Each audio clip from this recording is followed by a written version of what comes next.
The most inspiring research that has come out of psychology in the last sort of 10, 15 years is the work of Carol Dweck. So she was a Stanford professor, and her work on growth mindset, I just think, is so applicable when we think about smart risk taking.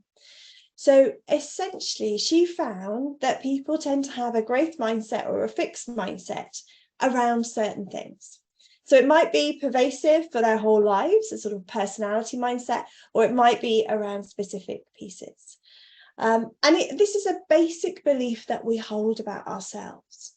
So the essence is, if you have a fixed mindset, it's a kind of almost validating piece of, I am smart, and like you're looking for validation in the world. And therefore, because I am smart, ability shouldn't need effort. I shouldn't have to try hard.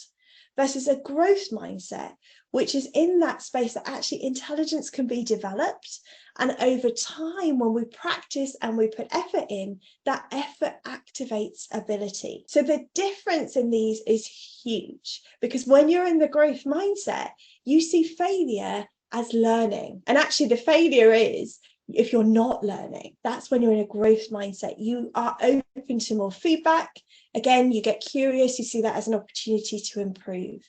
So growth mindset is all about mastery. But a fixed mindset, if you have a fixed mindset, it's almost like you're trying to prove to yourself every single time, I am smart, I can do that, which then makes us much more likely to not want to fail, because we see failure as a setback rather than a learning opportunity. And what we know is when we start to engage in that learning, it makes us smarter, our brains develop in a different way, but also it helps us move into a growth mindset, which helps us take these smart risks. So growth mindset is all about the effort.